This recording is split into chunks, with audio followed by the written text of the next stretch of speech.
So Hoot on the Bebop.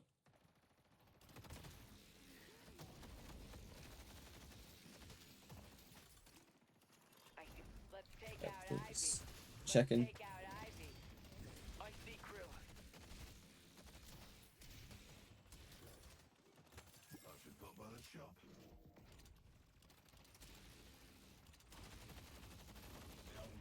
All right.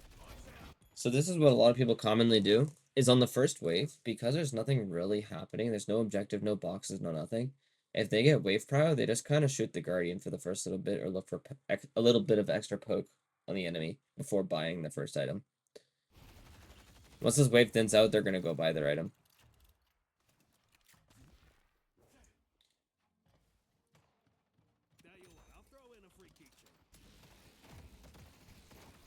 Headshot booster is a very easy item for Bebop the proc, hence why it's one of the most popular lane items for him. It's also just generally like one of the strongest lane items in the game, and will help him keep a lot of pressure.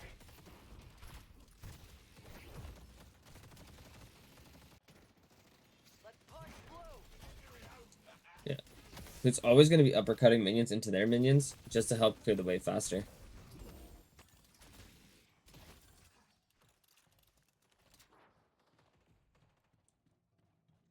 Especially since the cooldown is like really short.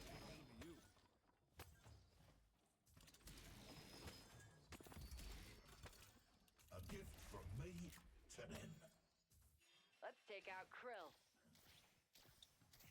I see silver.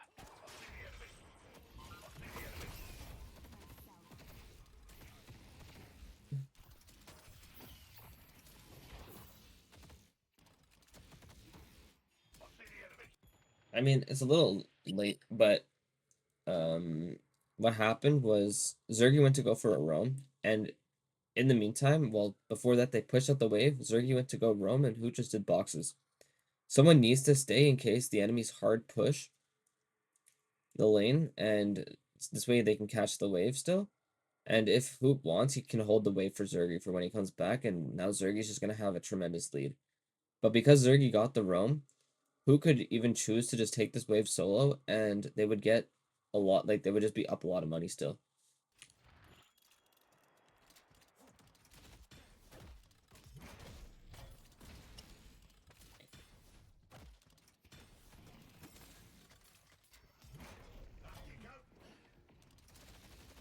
Let's push blue. Oh, they play for the camp on respawn. Really well done.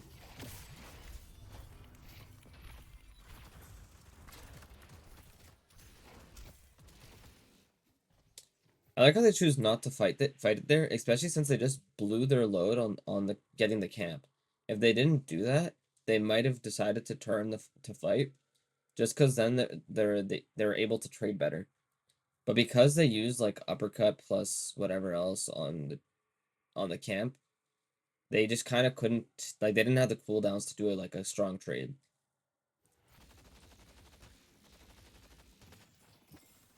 I can afford some better items.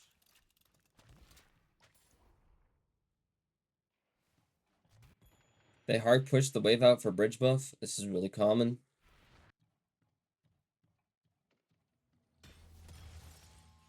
I see Krill. But yeah. What's gonna end up happening is, for the most portion of the game, I'm assuming this Bebop's just gonna stay in this lane. He's just gonna constantly be fishing for hooks and not playing too aggressive when his team isn't there.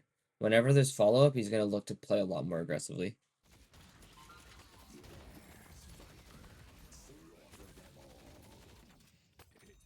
Let's take out silver. I see Krill. The slowing bullets by just helps him stick, or when we pull someone in, it allows him to stick very closely to people. Plus, because his abilities are light melees, it helps him stack it a little bit faster.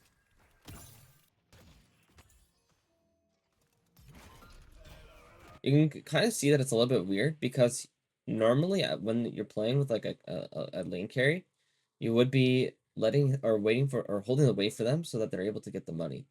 But because he's playing a gun Bebop, he's actually able to scale quite well into the game. He's just fully taking the lane But the reason why he's doing it is to make sure he's able to regain lane prio once Zergy comes back.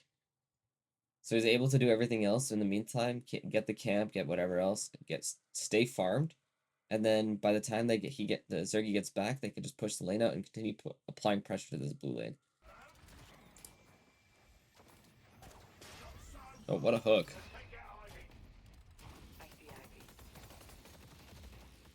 That was just a really good hook. I mean, you might as well look for it because right lane's looking for a fight and they just won it. The Ivy's looking to turn the fight.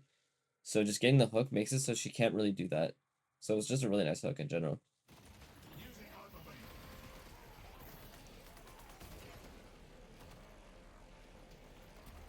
This is a really good ult just for zoning purposes. Gets out a lot of damage. It's a lot of damage early.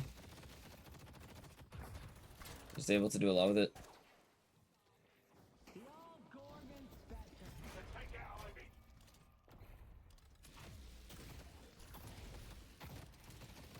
Essentially what happened with the amount of pressure that they were applying, because I don't want to lose their blue guardian like super quickly, it literally forced someone over to help them out and roam for them. But in because of this, the right lane gets a lot of pressure now, and then they can look literally just to take the guardian here, and they probably will lose it. And the other lanes can just really look to pressure because this left lane knows both of them are there, so there's nothing really happening. And because the fight's happening in blue, uh, everywhere else can just push. They know where everyone is on the map.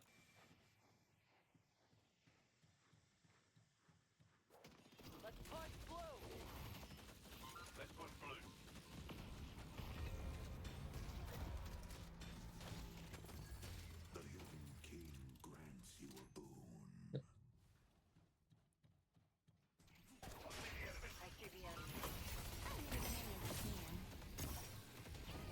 Yeah, this is just really nice. They got the guardian and they just kept putting the pressure on for just like half a second longer together. And this way, if anyone decides to come up, they can just burst them down quickly. And then because of that space that they just created by getting that pick, they can now look into their jungle for like free, and no one can really contest them at all. I'm assuming they'll lean towards the left side since the Apollo and whatnot are there right now. But it is possible they do look towards this right side just to kind of contest the silver a little bit. They take the safer route and just go to their own jungle, which is fine.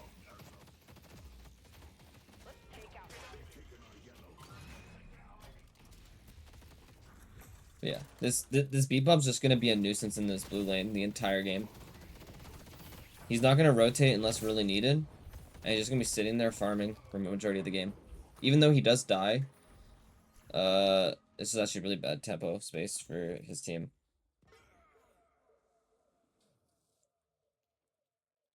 But that's just a good play from the opponent. They recognize that they have pressure everywhere on the map. They just hard engage on the Bebop who's alone. Just win it. See the enemy. Let's take out Silver.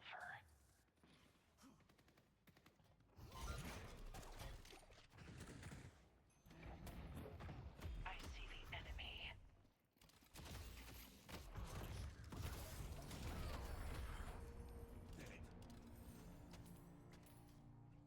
Interesting little interaction right there. He rotated over because she knew that the Haze was trapped, but she was low, so what could have happened was that the silver just one-shots her. So the Haze did need a little bit of support, but he just whipped everything and then but they still got the kill in the end, so it was okay. As seen in many other series or other reviews, they always try to keep this blue lane pushed. He looks to clear the wave before rotating anywhere else on the map. It just happened to be that the Mo was here, so he's just going to look for a little bit of a trade. And in the 1v1, he should be able to win it. The Mo shouldn't kill him.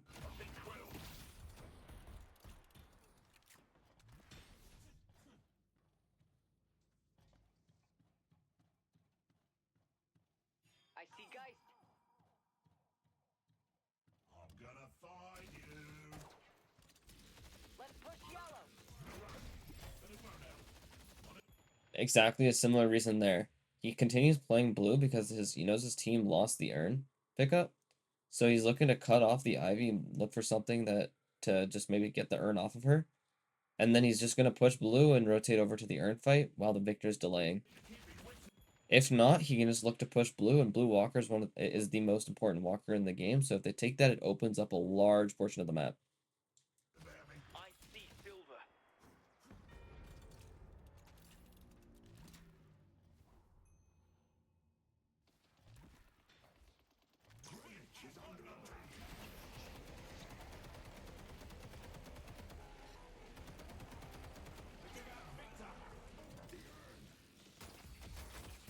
Let's take out Ivy. Hey Ivy. Let's take out Ivy.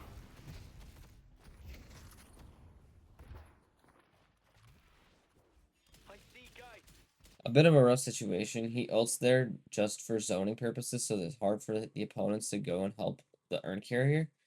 But in the end, the Victor died really early, which allowed them to just create a 3v2 situation.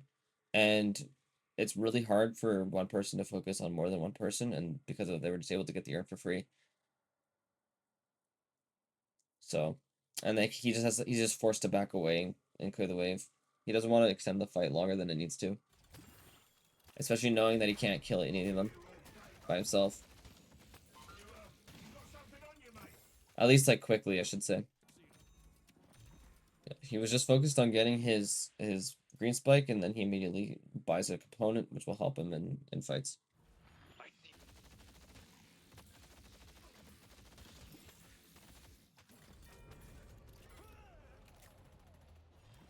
see. I see pocket.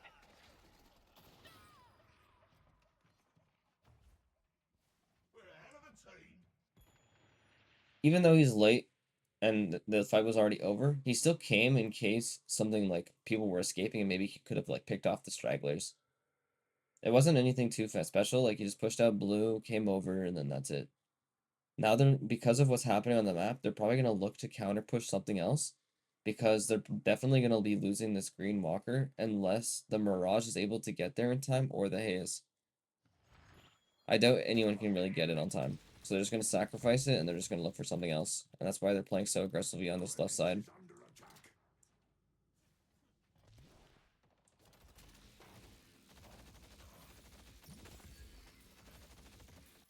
But this is really good recognition from his team. His team decides to collapse there and try and get the 2 kills, even though they might lose the walker. They get 2 kills, and that really would help them just like steal a lot of the jungle and come out on top. They might even be able to defend it if they play it properly, which they do. They get 1 kill, and then now who's gonna rotate over? Or not? Let's take out guys. Yeah. Again, it's kind of similar thing. He's playing a little bit of a weak side. So what's gonna happen is, the 2 people on blue are gonna be pushing it out, but he knows he himself cannot defend it alone. So instead, he's gonna give up a bit and go towards yellow lane to help defend, or help Zergy defend this lane. What's gonna happen afterwards is this fight's gonna end, and then they're gonna rotate back to blue. So it's gonna be a bit of a scramble.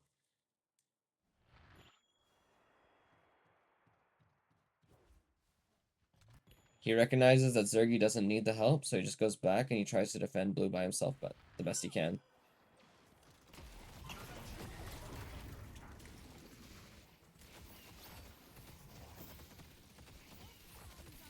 I see Celeste. I see the enemy. And you've got yourself a little problem.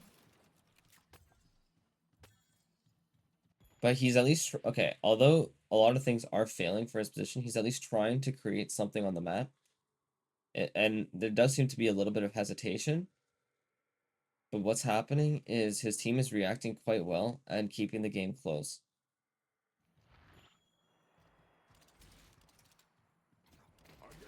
But the pressure on Abrahams is being quite relentless right now. I see the enemy. A cat loose.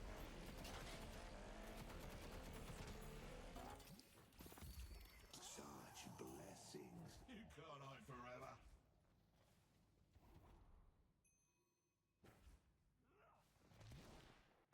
The reason they're rotating over is because they just cleared the wave on blue. They have a little bit of a window to go try and cut the wave on green so that the enemies can't get the walker. They're trying to defend it with their lives right now. And if they get a fight, they should be able to take the 2v2.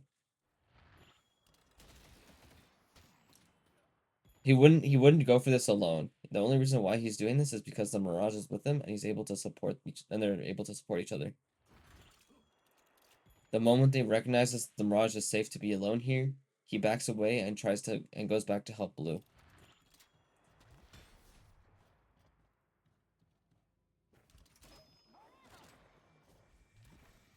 Behind me. A blue walker is under attack.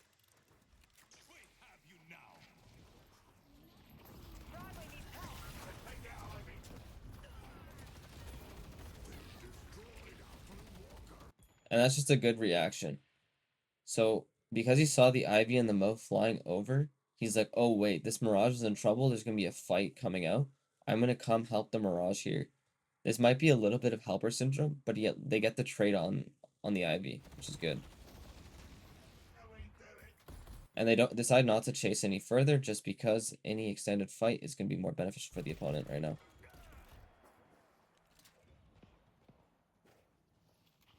Let's take out these guys.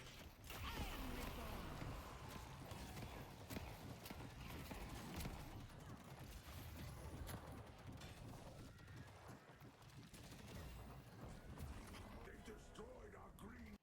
So he ended up going Enduring plus Slowing Hex. I'm a little bit surprised because Slowing Hex it's an okay buy here, but it's not as strong as it seems because it's really only useful for like the Silver Celeste pocket and the rest of the other and for the rest of them it's like a little bit eh. Because Ivy can't fly out when she's getting attacked.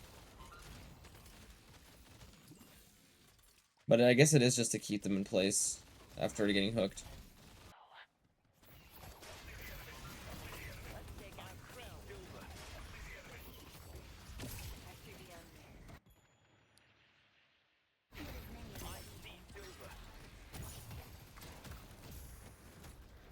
Let's take out pocket. These guys. Grow to fear the fencer's blade. I see Krill. So, I mean, his goal in that fight was literally just to draw the attention away from the people doing the urn.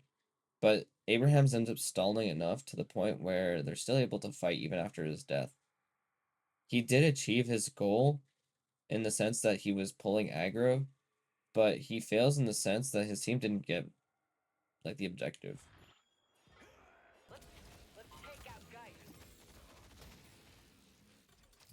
It's pretty smart. He decides to clear some of the minions so his walker doesn't take too much damage, and he returns to the fight immediately because it's a very sloppy fight, but it's very extended, so he needs to come back for it because it's the objective they're playing for.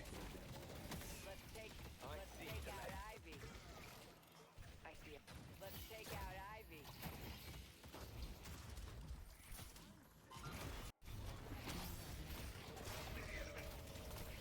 Let's take out Celeste. Is running hot.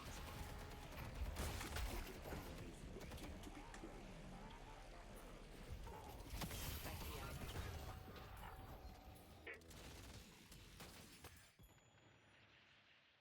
After that entire sequence, he just goes immediately back to his home in the blue lane, just looking for any picks.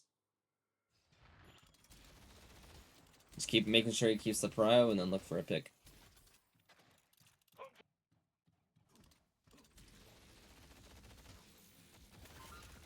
You got yourself a little. I think Krill.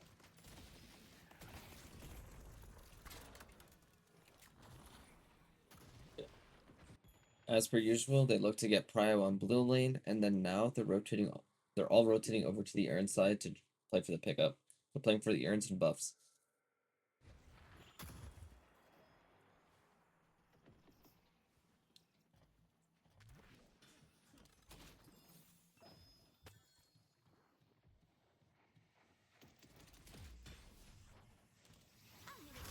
Behind me.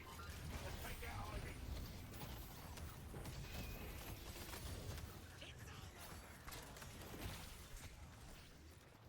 Let's see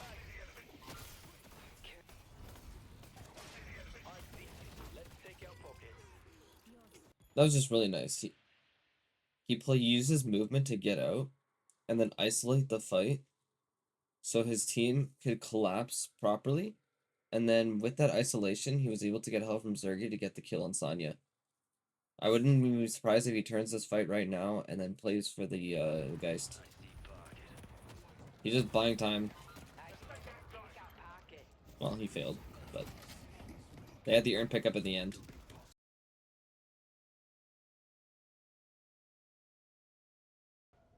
I see silver.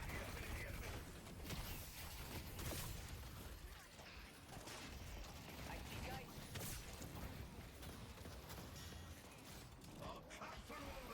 I see the enemy. It really just seems like his job this game was just to make it as difficult for Sonya to play as possible.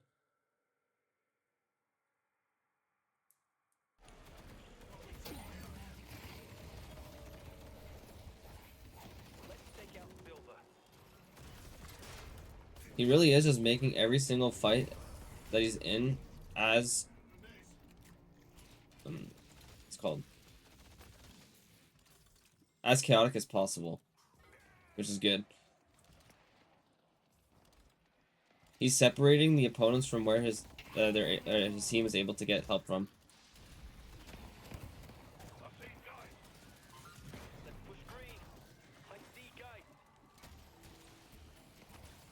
The reason why they're trying to push this right now is just because they got a few kills and they're trying to trade walkers to make this out to be like an advantageous situation rather than just being a walker for earned trade. But it doesn't seem like they're gonna get it. I think they're also just fishing for one more hook. If they get the hook on the Geist, they're able to take this walker, but it's gonna be difficult.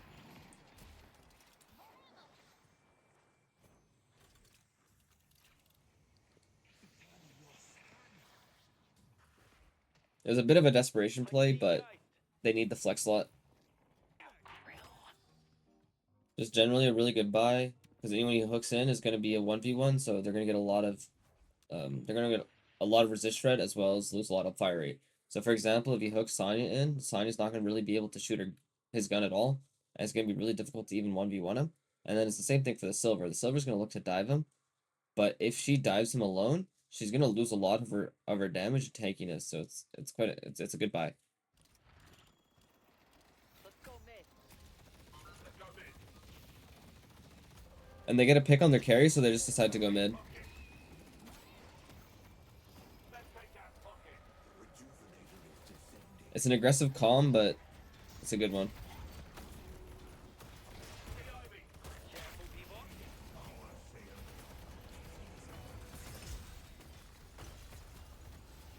I see ivy. Take out Quill. Let's take out Quill. Visible.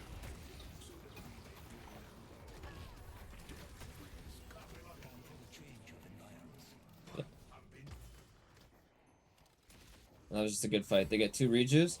And this, I was wondering why he bought Rebuttal in the end screen. And that was exactly why. He didn't have enough money for anything else at the time. So he buys Rebuttal so he's able to get the parry cooldown faster. As well as just being able to just be a parry bot for the crystal. And it's quite nice. So if he does end up getting a parry, it's he gets healed and whatnot. He's just a little bit tankier in there.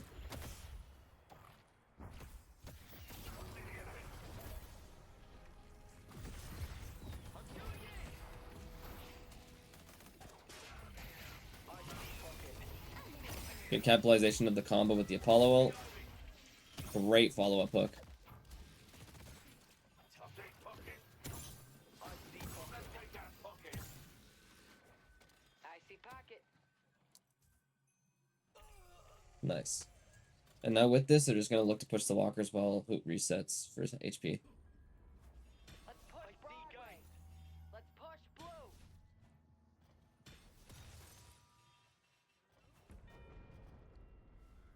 Because of the role on his team, he understands that he's going to be the one carrying the urn here. One, because he's closest, and two, he doesn't have the mobility to really get into this fight quickly.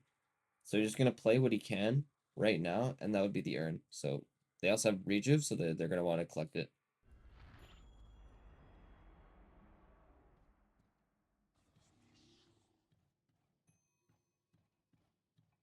I'm guessing he's doing this because, yeah, exactly that. He waits for it to go neutral a little bit, and then the moment he does, he picks it up, so it's an easier or a safer earn. I see the enemy.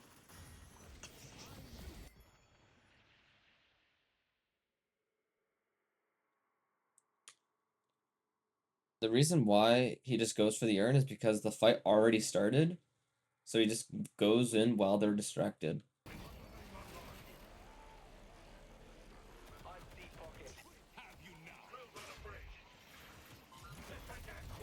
This is really smart. He goes for the Mo, because once he hooks the Mo, he's isolating. He's isolating the Mo for more damage with Hunter's Aura, and two, it's to save his teammate. If he goes to hook his teammate, he's just gonna get pulled back by the Mo.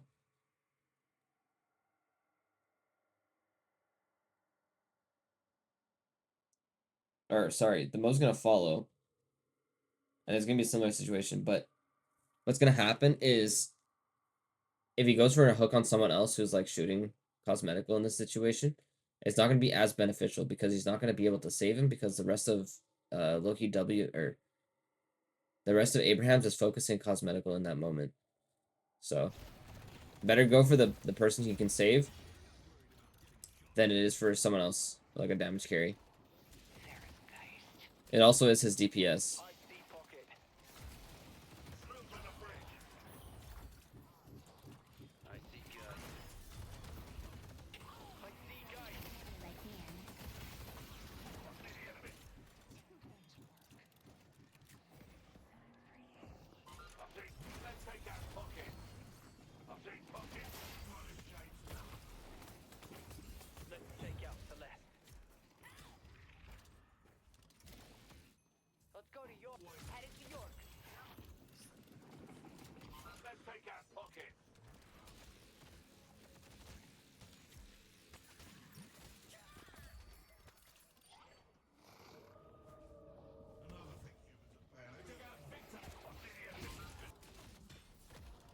Instead of trying to push base here, which a lot of people in MM would probably do, they just play for the farm because if they decide to push the base, you're enabling them or the opponent to play on their terms rather than just playing it safe and farming your own jungle while it's all up. And this way you can look for something else in their jungle after resetting. Just a great, shutdown tool after hooking someone in. It also would make it so like the pocket Ivy can't the pocket can't satchel, Ivy can't stone form, guys can't swap, Celeste can't use her movement to get out, etc. Like it's just good for an all-around item. And because he's not the main damage carry either, because he has like the Victory, he has the Viper, Mirage, Haze, like there's a lot of damage flying around on his team that he doesn't really need to he doesn't really care about the damage penalty as much. So he's just playing to make sure he's able to shut down the opponent so they can't kill his carries.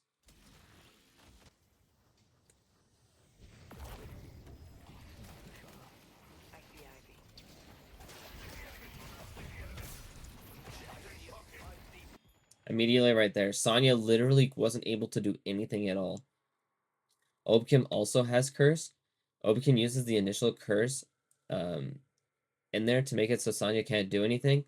With that curse, Hoot gets the hook, and then the moment the curse wears off, he throws on the next curse, and they just chain cursed Sonya to death, and he literally couldn't do anything. He just couldn't do anything.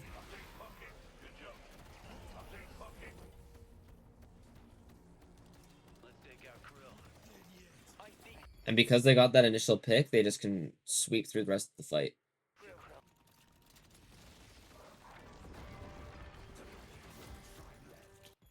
And this is just a safe play overall. They don't overstay their visit in the base, and they just decide to go get the one shrine rather than going in and staying for both, because then they would have to kill the other two guardians, and it's kind of hard to escape from opposite side of the base.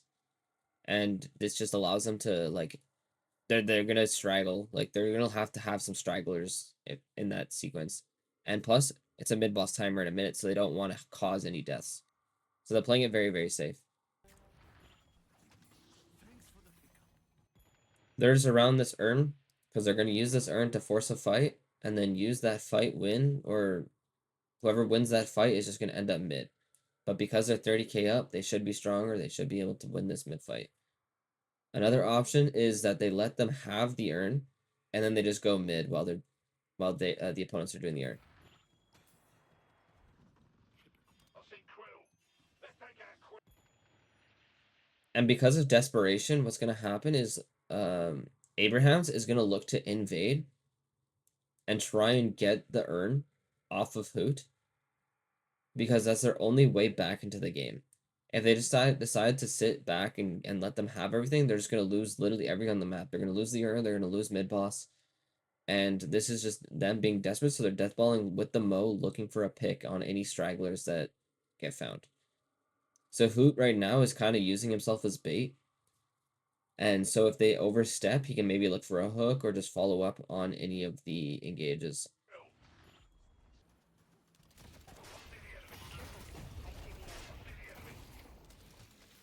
That's really nice. He waits for the metal skin to come out before popping the curse to disable it, but he also is trying to save it as much as he can because he wants to use it on someone else preferably, because when he hooks someone, if they have a harder chance to just like leave. So and because his entire team's there, they'll just burn. So instead, he has to use it there so that person just doesn't stall. But if they didn't have metal skin or whatever to like stall that fight out, he probably would have saved it and tried to use it in the next fight, or at least use it for the mid boss. Let's take out icy krill. They just fake a mid. They just fake going mid, and with the Mirage TPing down. So now they're just gonna take a 5v5.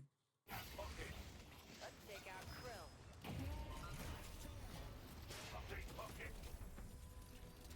And because they have to contest, otherwise they just straight up lose the game, they just get the free win off the picks. They're in mid. Let's go mid. Let's go mid. And this is great. Well, because he knows his team has enough damage to just burn the mid boss, he's looking for any extra picks that he can get and stagger the enemy more if they decide to challenge him.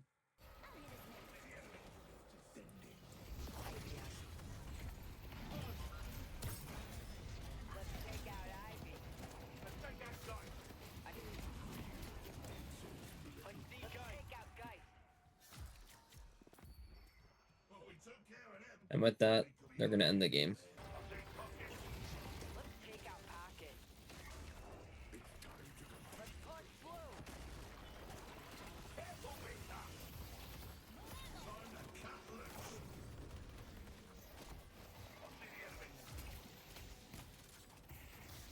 I see the enemy.